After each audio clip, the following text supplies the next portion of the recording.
Hello, ladies and gentlemen, and welcome to the REC podcast, brought to you by REC Comics and Collectibles. I'm your host, Roman Chavez, and with me, as always, Erik Icarus. Eric, my friend. Yes. Did you watch any movies this week? I did.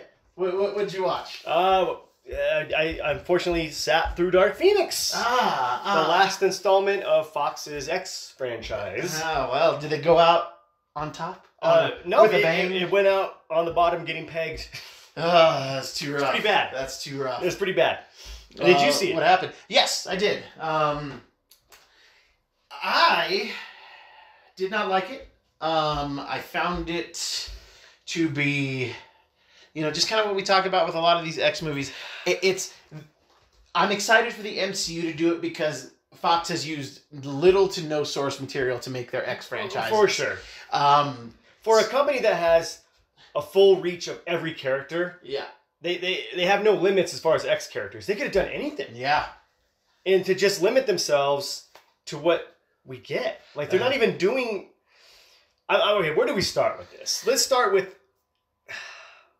I feel like they didn't take the Phoenix. Like, it's like they don't know what to do with her power. Mm-hmm. Like, did she have the power in the last movie, or is she getting the power in this movie? They're not being super clear on this. Mm-hmm. I don't know if they know what they're doing. Yeah. It's clear that they don't. I mean... I like what you just said there. So... yeah, you got the feeling that she did not straight Phoenix kill Apocalypse in the last movie, when it's obviously what she did. Right. Everyone thought that. Yeah. Oh, cool. We all went, oh, cool, Phoenix. So what I will give this movie is the credit it deserves with that, where, yeah, she's not the Phoenix until the Phoenix Force takes her over. So they put that Phoenix Force in here. Okay. So I'll give them that. They did actually do that part correct to an extent. Yeah. But then they introduced an alien species that I'm not familiar with. The Skrulls? Yeah, Skrulls with telepathy. The Diet Skrulls? Diet Skrulls, yeah. That looked like tree people. Yeah. They were like Skrulls and Groot. And I didn't understand it. And I'm watching it. I'm like, why are you guys making stuff up? Did you guys not know that there's a whole... like crazy run of the Phoenix Saga, right? The Dark Phoenix Saga, and you can pull everything from there, even just one piece, and you'd have been okay. Yeah, seriously, I'm just like, why are you guys making stuff up? It doesn't make any sense. Right? None of these characters are from the comics. Nope. Without our core X-Men. Sure. We don't get a Lilandra. We get this. I don't know. It was not the way you wanted to go out. Rumor has it that they reshot most of that movie. Yeah, because of other movies. Which they said it was pretty derivative of Captain Marvel.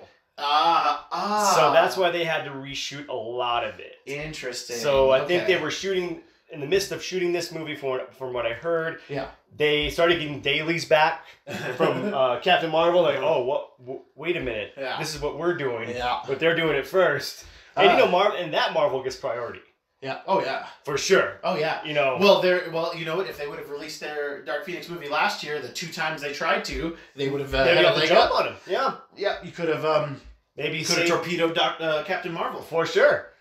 I mean, no Quicksilver. We get Quicksilver for what? 5 minutes? Yeah. If that, and then he's just gone. Like, what was we didn't even get a cool send off. Yeah, slow mo Quicksilver scene. Which, I mean, let's be honest. That's why we watch these new X-Men movies. I mean, definitely. Well, that's the cherry. For me, I watch them because of Michael Fassbender and James. Oh, yeah, for sure. I was they just are the definitely characters being that I love. A bit sarcastic with that. Catty. You're being a bit catty. A bit catty. I felt like those two phoning it in this movie was amazing. Oh, okay. I was like, I thought they were pretty solid. Yeah, even them phoning it in is amazing. Those guys, I wish... they would be the holdovers to the MCU. Just love give me Michael those Fassbender. Dude, Michael Fassbender would be an awesome Adam Warlock, though. Oh, he'd be awesome. Oh, I want that. But that's another show. I want that now. Ultimately, guys, there was some cool action at the end. The train scene is good. Yeah, that's cool. Train scene is cool at the end. That's fine. I was okay with that. But they went out with a whimper. For sure. I mean, bang. You know what cracks me up is they had a pretty cool opportunity. So you know how she kills. Spoilers, guys. Spoilers. 3, 2, 1. So you know how she kills Mystique. Yes. Which you all saw coming. They showed it in the trailer. Basically, yeah. And so everything but the death in the trailer. Right.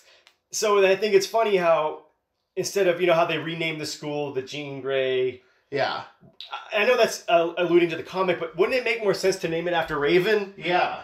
Like the Raven Dark. You're renaming the school after someone who murdered one of your students. Yeah. That's like renaming Columbine to Eric Harris. Right. Yeah, it was just so.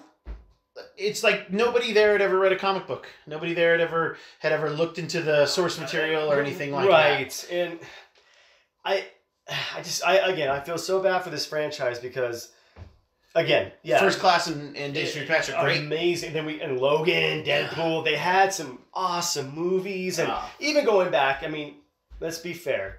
We would not have what we have now. We would not have our MCU if it weren't for those first three X-Men films. Yep, I agree. And X2 is probably my favorite X-Men movie. For sure. I mean, there's scenes in that movie, like we went over them, the Nightcrawler, the Wolverine Berserker. Yeah. Those hold up still. Still great. Magneto breaking out of prison. Oh, man. Dang, that's a good scene. So I forget about that sometimes. Yeah. But, it's disappointing. This movie was more disappointing than bad. Yeah. But to me, that's worse. Yeah. Because it showed that, wow, you just didn't really care. Yeah. Or it was like, okay, we have one last movie to make. Yeah. Let's just do it. And I love Jessica Chastain, and she just felt so wasted in here. Oh, man. I watched an interview with her, and she was like, you could tell she was like, I felt really involved in this project until they had me do reshoots they kept calling her back month after month. Yeah. And then she even said there was a point I didn't know what I was doing. Yeah. They were handing me like new lines, and I'm like, what's going on here? Yeah. So I mean, to everyone's credit, Fassbender hits it out of the park. Yeah. McAvoy hits it out of the park. Sophie Turner does not hit it out of the park. When has she ever hit it out of the park? For sure. Yeah. Jennifer Lawrence, she's solid. She's fine. Yeah, but just as we've talked about with girl power in film, that line where she's like, it should be called X-Women since the women are always saving the men around here. And that's not even what just happened. Like, I don't understand, like, why you're upset. Like, Nightcrawler tried to save Jean, and the thing blew up, and he had to get out. Like, he did it, like, him and Quicksilver did a bunch of work in there. Actually, Jean barely did anything, and then got possessed. I don't know. It was, it was such a ham-fisted thing to do. For sure. And, you know what? It's done. It's over. It just made me feel like when in The Simpsons when Homer's beating up the hamburger robber, is that his name? And he's just like beating on him, and the kid's like, "There, stop! He's already dead." It just felt like the end of this franchise. That's about right. So let's equate it to that. Yeah, and you know what? Hopefully we weren't even going to devote this whole episode to it because it doesn't warrant it. No, it really does. We discussed it before we went out. Like, do you want to do a whole show on this? We're like, I don't think we have enough to talk about. We don't. Like, it was really that boring. And I mean, I have not met a single person who liked it. Yeah. I did like seeing Dazzler in the woods. Oh, yeah, that was cool. Doing her little, doing her light show. Sparkle, light show. I like that. I would like to see Dazzler given due later on in the show. I would like the ultimate Dazzler, where she's like the nasty punk rock chick, and I want that. Yeah, possible. We can get it. Overall, for me, it is the movie's an F. I couldn't give it anything better than that. Oh, yeah, this is a Kazam, for sure. Full on Kazam. Lord of the Rings to Kazam, it's Kazam. This is Kazam. In some interesting rumor news, nothing confirmed. But Macaulay Culkin is rumored to be being approached to be the Joker, and Matt Reeves the Batman. Hang on, whoa. Wait a minute. Home Alone and Twilight, baby. We have two other Jokers. I don't know what's going on. I'm so confused. I don't know what's going on either. I'm not actually upset with the casting choice. Yeah, I like Macaulay Culkin. The guy's have you ever seen Party Monster? Yes. He's great. Yeah. He can act. He can play. Yeah, he can play manic. Yeah. He's got the look. Yeah. I'm not okay not with the that. Jordache look, but the Joker look, baby. Hell yeah. But I don't know what DC is doing. It would be brilliant. They're supposed to do this Three Jokers story in comics at some point in their lives, and it would be funny. Nobody at Warner Brothers has the foresight to do anything like this, but it would be really clever for them to do something like this later on. If you're listening, Warner Brothers, listen to this man. Because you can save yourself right now. You don't even have to pay me that much. I mean, I got to make money because I'm going to save your company. But I'm fine with it. I'm cool seeing some new blood because while I did enjoy, unpopular opinion, I did enjoy Jared Leto's Joker. I didn't like his look, but I liked his menacing. His presence. His presence was menacing. He was again. He wasn't. I don't think he was. Everyone was comparing him to Heath Ledger, but which is unfair. Yeah. He wasn't trying to be Heath Ledger, which nobody should be. Exactly. He was being Jared Leto, and he was being crazy. Yeah. And I was fine. It was just aesthetically. Yeah, aesthetically. So off-putting, man. Yeah, the aesthetic part pulled me right out of the movie, and it just didn't make any sense. No, to me it really didn't. Because I like in the comics his kind of. Like if his costume was normal colors, that would be a very suave way to look. Sure. So just the joke of dressing in fine clothing, right? Ridiculous. Yeah. You know, I dig that. Yeah. So you know, I mean, I'm okay with the Macaulay casting. I just I don't see where this fits in with Leto and or Joaquin. I don't know. Well, we know for sure that the Joaquin Phoenix one is just, you know, it's its own thing. Okay, so that's an Elseworld tale. Okay. Yeah. Which it's not an Elseworld tale, but that's how I'm treating it. Right. That's kind of what we discussed in our Batman roundtable. I want DC maybe to do more. Yeah. Self-contained. Yeah. You know, maybe that's what they need to do. Yeah. Like I would love for them just to say, hey, you know what? We don't know what we're doing. Just admit it. And hey, but we have cool characters. Yeah. Let's go Gotham by Gaslight. Let's do a one movie thing. Give me Red Sun. Give us Red Sun. That would make so much money. I will legit go watch that movie 1,000 times. Yeah, as long as you do that. Stick to the source material. Yeah, that's exactly. I'm okay with that. We got a little, We'll see. You know, it's a rumor. It doesn't feel like as strong of a rumor as when the Pattinson news came out, so that's why I'm not like too gung-ho about it. But it was a rumor. So is it coming from reliable sources, I'm assuming? It's just coming from a lot of sources. Oh, okay. So I can't say that they're reliable or not, but it's just a lot of people are talking about it. Right. So there was some fan casting, which you might like, for John Hamm to be Two-Face. That would be amazing. That would be amazing. I'm definitely on board with that. So that would be cool. But that was fan casting. I was thinking him or Gordon. I think he'd be a great Gordon. But we already have J.K. Simmons. But who knows if he's going to stick around. What are we doing now? Yeah. Yeah. That guy didn't get a fair shake to flesh out the character at all. Even his 4 scenes were great. Yeah. That guy can play J. Jonah Jameson. Yeah. James Gordon. He redefined J. Jonah Jameson. He really did. Now when I hear J. Jonah Jameson. When I read it, boom, I hear J.K. Simmons. He's great. He's great. Yeah. On more of the DC front, kind of a weird thing happened this week on Twitter. Your boy Rob. Yeah, my boy Rob Liefeld kind of went on like a weird... Meltdown's not the right word, but he just kind of started talking about predicting the demise of DC and that he should get his popcorn. And obviously people started, responding to him as they do to Rob Liefeld. Sure. And he just says that DC and / Warner is in disarray, and that if they didn't have Batman, they wouldn't be a company right now. That they're leaning too heavy on Batman. I don't disagree. But he's not wrong. I don't disagree with the heavily relying on Batman, but then he kind of defended saying that Marvel has all of these families and all of this and all that. It's like, dude, Marvel heavily relies on X-Men and, and it was funny. Some people create, like Mark Millar tweeted at him and was like, he's like, I feel like this is like the best lineup in a long time. Like, he's like, I think that DC's been killing it. And then he responded, Mark, I think you're reading your 80s best of DC Essentials. He's like, it's okay. That happens to me too. So he was getting a little catty, and then he ends up quitting Twitter. After this. Just out of nowhere. Just boom. After that rant. Yeah, just after that. Yeah, he's going to only stick to Instagram. Now, I defend Rob a lot. Yeah, you do. Because, again, as you've heard on the show, and I'm not bragging, it's just the truth. I've talked to him several times at cons, and he's been nothing but super nice to me. And we've talked for several minutes, not like just a hi and a bye. He's talking shop. And, I guess because I stay in we're staying in the lane. Hey, I like Deadpool. Hey, I like Cable. Sure. Hey, blah blah blah. But he's never been, a jerk or a douchey to me. But a lot. You're not criticizing him either. Yeah, but you said when you explained to me that he got in the business at 18. Yeah. Self-taught, right? Self-taught. And so I think it comes from when people criticize him. That's when he gets defensive because, like we were talking about. Imagine, put yourself in his shoes. Yeah. You're an 18-year-old prodigy. Yeah. You're getting jobs right out of high school, doing what you love. And then all of a sudden, maybe 10 years down the road, you're getting criticism 10 years into the game after you've been told you're amazing.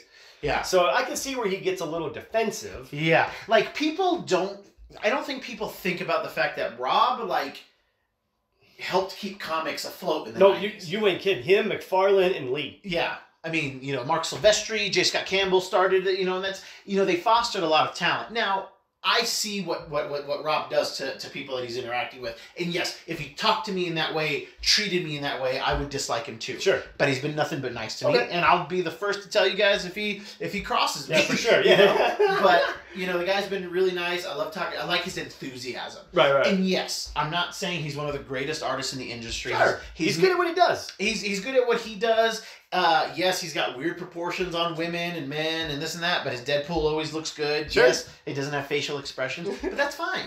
That's fine. You know, but I get where you guys are coming from. I get the hate. I do understand it, but I can tell you from personal experience, hasn't happened to me. It was a very weird thing for him to do. Sure. He has had very public disagreements with DC Comics, this and that. So, and even somebody was like, well, what about Doomsday Clock? Which is interesting, but he was like, yeah, maybe not come out quarterly. Which, again, I don't disagree with.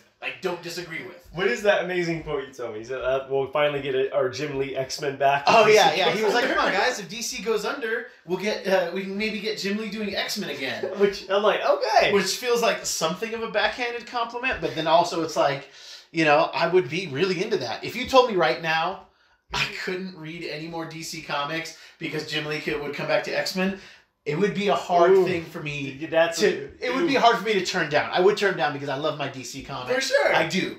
But it would give me pause. I couldn't answer right away. You'd have to be because I've been fiending for more Jim Lee X-Men for so long. You know, because his X-Men run, his personal X-Men run, only is 11 issues. I was about to say, it's only 11 issues. Not even a year, right? Yeah, basically. Boom. Yeah. Yeah. Well, the highest selling comic book of all time. Oh, yeah. X-Men #1. Mm-hmm. I still buy them to this day for the right price. If I can find one for $5 and under, I buy it. It's amazing.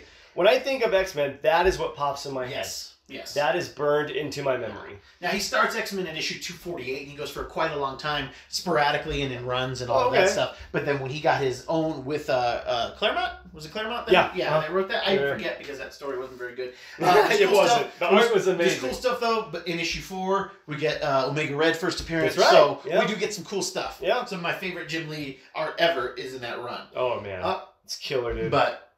yeah, it was just a weird thing for Rob to. I mean, was it weird though? Okay, you're right. It's not weird. It was just it came out of nowhere. It didn't seem like anybody provoked it. And then okay, that's weird. So that's the strange stuff. Yeah, he's gone after DC before, you know. When did they have a falling out? Well, you know, honestly, he got to start at DC Comics. Okay. He was drawing for Hawk and Dove. And created the new Dove, I think, if I remember correctly, if my history serves me, and he created one of their villains. I want to say his name is Dreskel or something. Anyway, and then he leaves. He goes to Marvel. You know, he had this flip-flop relationship with them. People still to this day say that he stole everything about Deadpool from Deathstroke. I mean, maybe the look a bit, but the characters are so different. I never really see it. It's just Deadpool 1 and New Mutants 98, or Deathstroke 1 and New Mutants 98 come out like really close to each other. Okay. But like Deathstroke had already existed in comics. Yeah. I mean, because he wasn't the same character then that he is now. No. Because he was straight up just like a straight up mercenary back in the day, trying to wisecrack, but Joe Kelly's the one who makes Deadpool what he is. Okay. Joe Kelly really brings in the tacos and the chimichangas and stuff like that. Yeah, okay. The kind of talking to like his word bubble. Breaks. Yes, all of that. Yeah, Joe Kelly gets credit for that. Okay. But Fabian Nietzsche and Rob, they did the character in New Mutants 98. Okay. That's pretty cool. I mean, yeah, there are very. But you can say that about a lot of comic book characters. There's a lot of similar ones, man. Oh, totally. You know, it's you can't essentially say you're plagiarizing something when it's just the business. Yeah. I mean, you look at music. There's going to be same thing. Riffs that sound the same, drum beats that sound the same. It's just what it is. As long as you're not verbatim, like, oh, that looks exactly like that character, then you can't say it's plagiarism. You know? Yeah, but we all borrow. We all borrow, but with Rob's Extreme Studios, a lot of his characters were basically Marvel characters. Like Prophet is basically Captain America. Was Rob part of that? The Exodus? Yeah. The Image Exodus. Yeah, Image, okay. He was part of that clan. Okay. Yes. Yeah, he was part of that group that leaves, and then he kind of like... I've never gotten the full story, but he misappropriated some funds. He was like running Image, and he misappropriated some funds, and he gets ousted. Oh. So, yeah, like, Todd's been running that company for a long time, Todd McFarlane. But, yeah, there was something... So they're not on good terms with Rob, then? They're on friendly terms, but there was years where it seemed like they were not on good terms. Wow. But in the last few years, we've been obviously having very key Image Comics. You know, it's been around for 25 or 30 years. I think 25 years. That sounds about right. So, like, you saw all of them get together at some of the cons to, like, you know, talk about it. Yeah, and then... But, like, when Jim left, he took Wildstorm with him. Oh, for sure. Studios, and then sold it to DC. There you go. But that was the whole thing. Like, hey, guys, we're Image Comics. Eric, you can make your own universe, and, you know, we print it, we get a cut, but you want to move them and sell them to Marvel, you can do that. That's up to you. Yeah. You are, it's all creator-owned. Like, that's the jam. So that was cool, man. Yeah, so technically, Robert Kirkman could just be like, hey, I want Marvel to make Walking Dead. You know, if you wanted to. But they were smart. His company, Skybound, which that's what I love about Image. It's like your company works for Image. Your stuff gets printed under Image Comics, but REC Comics is your company. Okay. Under the umbrella of Image. There you go. That was going to say umbrella. It's like an umbrella for everything else. Yeah, basically. But they've really worked Skybound. That's Robert's you know, comic book studio into it. Like he's like a vice president or something like that. Oh, for sure. And, you know, so they're doing a good job trying to keep people. They're doing a good job trying to keep people. So and they do such interesting comics. I'm gonna have to get you a bunch of Image comics. Yeah, for sure. I used to really enjoy them back in the day. When we're in San Diego, we might look at some deals on some trades for you. There we go. Yeah, there we go. I'm a trades kind of guy. Yeah. So, Rob, if you listen to this, man, Roman still loves you. Oh, man. Yeah, dude. We're cool. I'm real into you. You're not my favorite artist, but you're not the worst artist I know. You're amazing at what you do, man. Yeah. I'll give you that, man. Is there anything else you need to touch on this week, my friend? Man, I'm just happy that Marvel's taking it back. Yeah. Taking back the X-Men, dude. I think we're going to get New Mutants still out at some point this year. There's rumors it'll show up on Hulu instead of going theatrical. But that would be smart. That will be the last installment of the Fox X-Men universe. I am going to make a wager that it doesn't even come out. It's very possible. I keep hearing whispers that it is not coming out. Yeah. They're going to shelve it. Yeah. And then, maybe a few years down the road, they might. If you put it out on Hulu, I will watch it. Yeah, there you go. Yeah, I will watch it then. But as far as theatrical Fox releases, I'm not going anymore. Yeah. I'm not going anymore. We're good. We're good. You gave me Logan. Yes. You gave me some two Deadpool movies that I love. You gave me a few X-Men movies I like. We're cool. Yeah. Just hang it up. Give it to some professionals. Give it to some pros. And then let's hopefully Dark Phoenix 2029. It's going to be amazing. Yeah, hopefully they give us enough time in between that people will be willing to watch another Phoenix For sure, movie. man. Yeah. You know, it would be interesting if MCU was like, hey, why don't we make the Phoenix an MCU villain? Like, why don't we... It starts out in X-Men. The Phoenix Saga starts out in X-Men. And then when it goes atomic... Oh man, we got to get the Avengers, and then we can kind of do an X-Men versus Avengers. Oh my God, that's the jam. That's the move right there. Oh. Let's hope they're. I'm so cool with that. Yeah, I am so cool with that. Oh man, I'm so pleased with how bad this Phoenix movie was because I know Marvel's just gonna MCU's just gonna the bar's gonna be so low they're gonna be able to do a lot and it's gonna be so good. It could be the worst. It could be the worst MCU film and still be the best X-Men movie. There you go, dude. And that's the same thing with Fantastic Four. Yeah, they ended with Fan Four Stick. Yeah. So again, the bar is. It's at the Mariana Trench, man. There, it's right there. So they got nowhere to go but up. They literally can't dig any deeper. Yeah. Ladies and gentlemen, thank you for tuning into the show. If you like what we're doing, please hit the subscribe button and please hit that like on YouTube. Tell your friends. Check us out on Instagram at REC Comics. Buy some stuff. We got some toys for sale. We got some comics for sale. Just check us out. Eric, did you learn anything interesting today, my friend? I feel like I need to really meet Rob Liefeld, man. Yeah, I feel like I need to meet him, this man, because I need to see which guy I'm gonna get. I'm gonna get the nice dude, or am I gonna get the manic guy? Yeah, I'm cool with either. Yeah, sure, yeah. Let's party. I want to get a drink with that guy. I learned that I am in relief now that X-Men is done. Like I'm in mourning. Sure. But I've jumped from like denial and anger, and I'm like acceptance is happening. Sort of like when you eat too much, you gotta purge. Yeah. So I'm gonna get there. So that has been our show today. Thank you for tuning in. I have been your host, Roman Chavez. Still Eric Icarus. And thanks for tuning in.